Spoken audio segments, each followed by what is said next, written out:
malalakas pa ng katawan, nanonood ng sine, kumakain sa restaurant, mga di alahas naman, di mga kontodo, mga naka-SUV pa. Yung iba ho yata, may balita pa ako, for sale, nagkaroon lang ng Rioma, may PWD ID na, Diyos ko po naman. Dito po naaabuso, di po ba? Po natin lahat, baka siguro retired na tayo ho lahat dito, well, di pa ho tayo natatapos. Eh, Jesus Mario Josep naman, Diyos ko po naman. Yung tinatanong ko kanina, dun sa ID, kasi doon makikita eh. Eh ito, nirereklamo ho ng mga negosyante, maski na kalakas pa daw ho ng mga tao, ang lalaki ng katawan, malulusog, tagatapos may PWD ID, parang hindi mo naman you cannot judge, di po ba? Eh sinasabi. Pero paano natin maiiwasan ba yan na issue ng mga ID na wala naman? Yung iba ho yata, may balita pa ako, for sale, nagkaroon lang ng Rioma, may PWD ID na, Diyos ko po naman. Yung isa naman, nabingilan, kasi swimming, di makarinig ng isang linggo. Yung Second pala, may slide. Next tubig o slide. tutuli lang. Eh, binibigyan na ng PWD na ID. Go Sir, ahead. Okay. Sir, yung AO 2020, yung letter B po at the left side, we have 10 categories po siya. So sabi ko nga po kanina, we're visiting it from time to time, sir. So right now, we have from 20, that's wrong, is that AO 2021 yon at the left side. But however, itong right po, this is the new AO guidelines po signed this August 2025. But still on the, we need to draft pa po yung operationalization through the manual operation and procedures itong 2025. Kaya yung nasa left po is still at the posted po sa ating system. But if we can see, sir, of the comparison, still the same, sir. It's just that we need to review the system, the definition of it. We need to update in consultation with the professionals and the rest of the group. And as also as mentioned kanina, itong AO 2025, sir, as mentioned kanina, Attorney Alava, is already online with the World Health Organization International Classification of Disability, sir. Okay. Let me ask you, I don't know if you can answer this, Attorney Ms. Raimundo or Attorney Alava of NCDA. Saan dito sa AO 2025-0014, saan dito ang common na type of disability sa ating bayan? Which one is it? The first one, Mr. Chair, is the physical disability pa. Physical disability. Yung Yes, po. kita naman, di ba? Yes po. Pero paano ho itong iba? Ano hong susunod? I believe, sir, if we visit our website, ncda.gov.ph, andun po yung parang naka-live po na ng entries ng PRPWD. I think the second one is before po is the psychosocial, but the psychosocial, I believe, is already integrated to the mental disability. So yun po yung Psychosocial. So, meron pa ho itong intellectual disability. Ano naman ho ito? What's the difference? Mental, intellectual.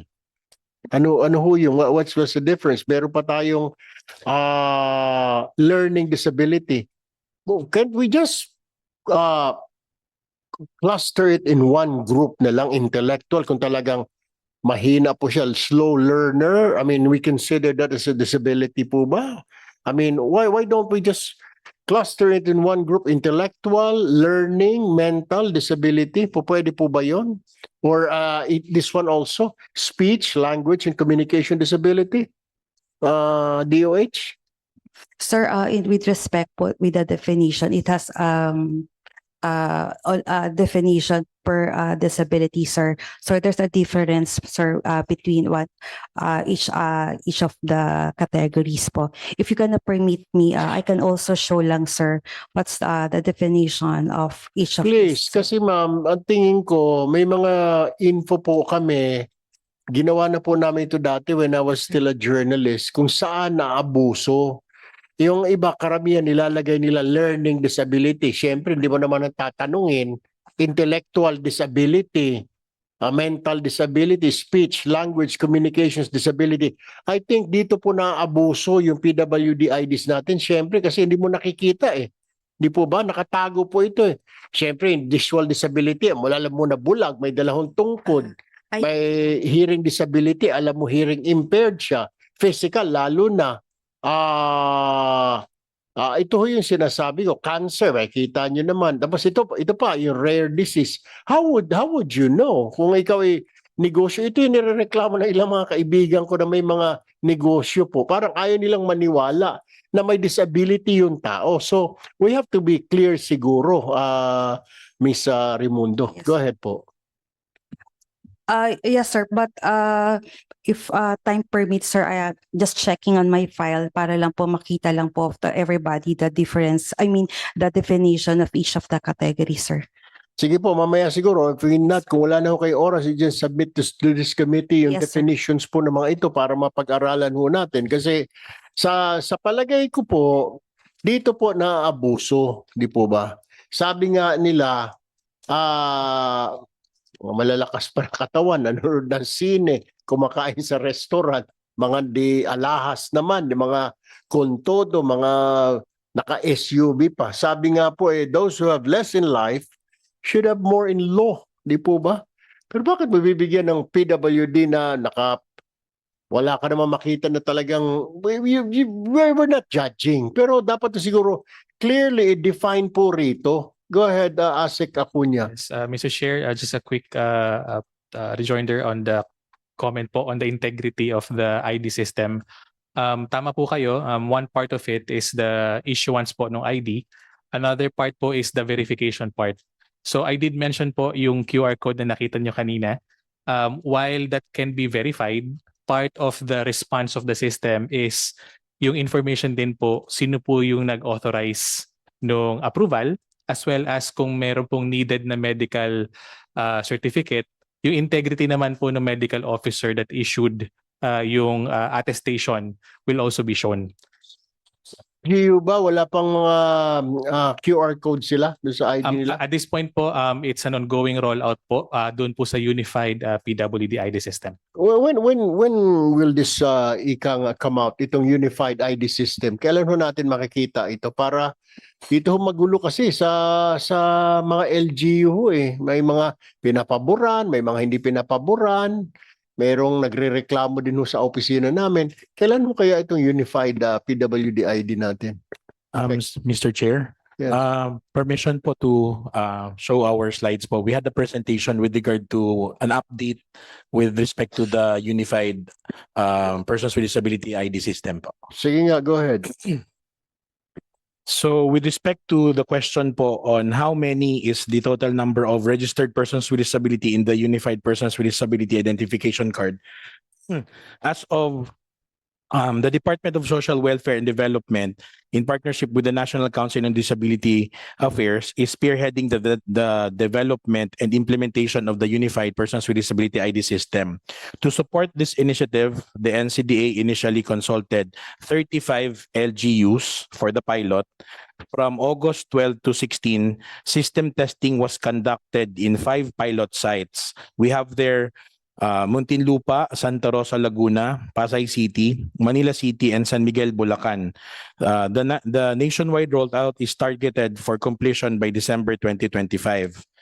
And then on September 10 to 12, 2025, we had a capacity building activity for the 35 pilot LGUs, and then focusing on system rollout and account creation. On October 2025, NCDA and DSWD facilitated a simultaneous regional rollouts across Luzon, Visayas, and Mindanao. Out of the 1,642 cities and municipalities nationwide, a total of 572 LGUs participated in the capacity building activities. So dun sa makikita nyo po, dun sa PAI po, makikita nyo po yung nag-participate na 572 LGUs. Ano raw po ang reason ba't di nag-participate itong iba? What is the reason? Iba-iba po yung reason, Mr. Chair. Ang iba po is probably wala silang PIDAW officers that could handle. kasi meron pong gap with respect to So, paano sila nag-i-issue ng ID kung wala sila mga PIDAW? May mga- Ibang unit din po ba nag-i-issue ng ID? may mga PIDAW po talaga, may mga LGUs po na walang mga persons with disability affairs offices, sir. So, saan kukunin ng tao yung nakatira doon sa lugar na walang... Meron po silang focal person, Mr. Chair, sa ano po, sa mga municipal mga social welfare offices nila, sir, or a focal Sa person. MSWD nila, Municipal Social Welfare Yes, Office, MSWO. Yes po. Bakit hindi ho yun? Ba't nila pwedeng mapadala ba yun? Doon nila itap nila yun? Ang These are just excuses kasi, attorney. Kung gugustuhin, may pamamaraan. Kung gusto mo magliwaliw lang ng mga LGU na ito at ayaw sumunod dahil siguro takits, racket, mawala ng racket, kaya nga may mga nagbebenta o nabibili ng mga ganito. Siguro we really have to require this siguro through the DILG na talagang brasuhin ito para magawa po natin kasi kung ganito lang you participate hindi kami kasi wala kaming ganito meron naman palang MSWO pwede naman ho why not yung MSWO pinadala niya di po ba kailangan ho natin kailangan na ho ito kailangan go ahead.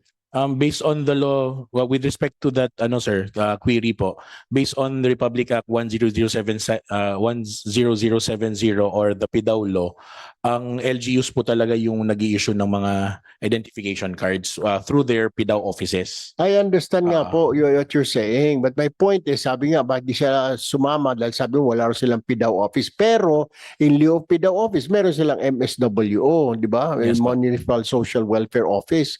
Bakit hindi ho yun yung pina-participate ho natin? Bakit hindi po yun tinap nila? Kung talaga kasi gugustuhin talaga attorney, there's really a way. Siguro, kailangan lang ho talagang pukpukin na ng DILG itong mga LGU na ito para to comply. Hindi po ba? Yes po, sir. Actually, sir, dun sa 572 natin na nag-participate na LGU, sir, meron din yung mga MSWDO. That's what I am saying. Di po ba? So, baka nagawa ng ibang mga LGU sa 572, MSWO yung kanilang pinapunta. Bakit itong iba hindi? Siguro lang tatamad-tamad lang yung LGU nila. Siguro sabi, pati yung participate yun, wala naman tayong kikitain dyan. Baka puro ganun yung mga iniisip. Kaya nga dapat to kagaya ho nito yung mga bagay na ito, kailangan ho madaliin ho natin Hindi po ba? Because kawawa din ho Go ahead. Sige po. Yes po, Continue. sir. Actually, tama po, sir. Yung naging struggle talaga namin with respect to the rollout, sir, is na binigyan naman po namin sila lahat ng ng invitation. But ang lang talaga, nag-heed, sir, are the 572. Ganito na lamang po. Since ini-enter nyo na ho sa system ninyo, pwede ho bang to demand from these LGUs, ilan yung PWD mo dyan, ilan yung mga nakaregister sa'yo, pwede ho ba yun or galing sa DOH yun na magsasabi na ilan ang may PWD ID card dyan sa'yo, ilan ang ito classify, ilan yung physical disabled, ilan yung mentally disability, ilan? Saan ho yan? Yes. So Mr. Chair, for the 572 LGUs that participated, we were able to get as of December 7, 12,029 entries. We can break it down po and submit to your good office the details. 12,000 PWDs from the 572 LGUs. Yes po. Pero sa estimate po natin ngayon sa inyo, sa DSWD or DOH, ilan po ang PWDs natin sa buong bansa? Sir, as of December 4, sir, 2.4 plus million po. 2.4 million. Opo, plus 2 million for May 498 po. May classification kayo kung anong Yes. klaseng, is it apparent, non-apparent? Yes. Meron na rin ho. From the different types of disability, sir. Yes, we Meron kayo. yes, sir. Okay. If you can show also sample. Like I give. Sige po, after siguro ng NCDA dito sa presentation niya, then we can go back to you. Sige po, go ahead. Siguro, sir, I will I be... mean, 12,000 pa lang ho sa inyo. Tapos 2.4. Jesus Maria Joseph, hindi mo tayo matatapos in a lifetime. Kamamatayan na ho natin lahat. Baka siguro retired na tayo ho lahat dito. Hindi pa ho tayo natatapos. Jesus Maria Joseph naman. Diyos ko po naman. 2.4, 12,000. I'm not very happy with that findings. Sige po, Attorney Alava, continue with your presentation. Okay po. As to the question po on how many is the total number of cases involving persons with disability such as difficulty in acquiring persons with disability IDs, and how many are recorded incidents on the use of persons with disability IDs. May graph po tayo dyan, sir. Ang nakalagay po dyan sa GAST is with regards to type of grievance and complaint, and then we have total number of grievance complaints received and total number of resolved complaints and grievances. So with respect to the discount po na grievance, we have 369, and then resolved po 369. On the discrimination, we have 74. These are all from our programs management division po. With respect to the fake IDs, we have 43 resolved naman din po.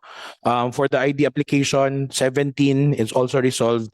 Most of here, sir, on the abuse, persons with disability benefits, PRPWD, with regards to questions on PhilHealth and other things na kailangan nilang itanong, sir, are also resolved, sir. And then with respect to how many incidents are recorded on the use of fake persons with disability ID, regarding the issue of fake IDs, the NCDA has received 5 to 6 reports and inquiries about the misuse of persons with disability identification cards. To address these concerns, we report the matter to the mayor, working through the Persons with Disability Affairs offices or local social welfare and development office in relevant city or municipality. To strengthen the system, the NCDA and Department of Health are conducting capacity building programs for PDAOs and LSWDOs who are responsible for issuing IDs. We are also raising awareness among doctors who issue the medical certificates required for PWD ID applications. Additionally, during the recent consultation with restaurant owners, one of the key recommendations was for the NCDA to pilot test a universal ID design. And then this design includes features Let me cut you in there, Attorney Alaba. Meron na ba kayong kinasuhan ng mga doktor na nag-issue ng mga certificate, ng mga fake certificates? With respect to the NCDA, sir, we do not have that implementing power with respect to quasi-judicial. So sino ang kwan? Ang ano po is the LGUs or the LGU. PDAOs po usually ang May nagkakaso. balita na ba kayo na may nakasuhan na sila para matanggalan na lisensya itong mga doktor na ito? With respect to the doctors, sir, kasi parang namimitigate nila na hindi na lang pinush kasi mali nga yung diagnosis. Mga ganun po. So naaayos naman po. Kasi some of the doctors nga po nag-i-issue kasi hindi nila alam yung categorization na binanggit nga po ni Ma'am Tina earlier, sir. Okay. All right, Jay, go ahead. Okay po. And then, however, even the universal design being issued by NCDA, still the determination of who qualifies for ID lies with the LGUs, which they will transmit to the NCDA through the Philippine Registry for Persons with Disabilities. And then for benefits assistance currently being provided by the government to persons with disabilities, persons with disabilities are entitled to a 20% discount and value-added tax exemption of 12% on various goods and services, including food, beverages, medicines, medical supplies, medical and dental services, domestic travel and services in hotels, restaurants, and recreational centers. They also enjoy 5% special discount on purchase of basic necessities and prime commodities. Per JA Joint Administrative Order number 10 series of 2020-10 and amended by JAO number 17-02 series of 2017. So this separate and distinct from the 20% discount under the Republic Act 10754 on transportation, sir. Ito nga yung sinasabi natin na kaya naabuso because tingnan mo yung mga discounts, so 20% and then may VAT exemption pa sila.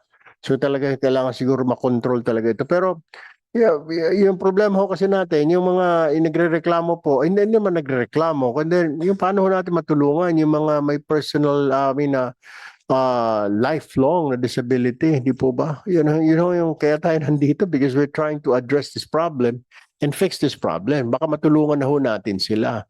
I mean, kahit na wala po pang batas, baka siguro to the LGUs.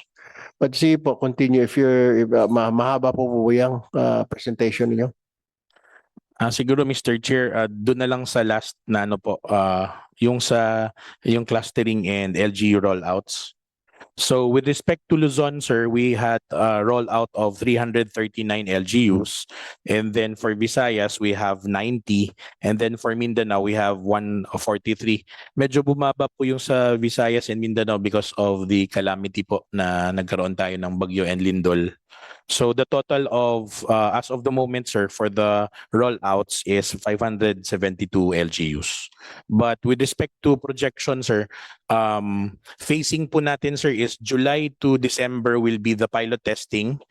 July to December 2025 is the pilot testing. And then from January 2026 to December 2026 will be the all-out saturation of the system natin.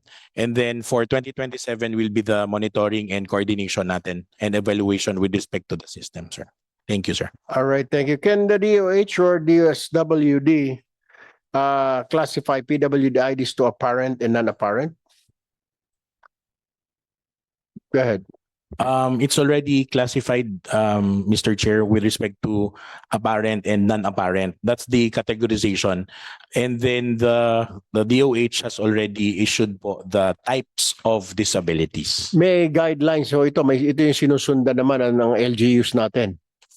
So meron silang Yes, listahan. Mr. Chair. So, kung gugustuhin mo talaga pala, doon pala sa LGU, baka pwede nang itigil na ng LGU pag-renew yung mga apparent na mga disability po ng mga PWDs natin na hindi na mag-renew every 5 years, di po ba? Ay kung talaga namang kita naman ho eh. Hindi mo na kailangan, kahit yung sa mga restaurant, sa mga tindahan, hindi na minsan tinitignan dahil alam niya na ho na pilay ho yung tao, bulag ho yung tao, di ho ba? It's like I said, it's really common sense kung gugustuhin mo na tumulong. But anyway,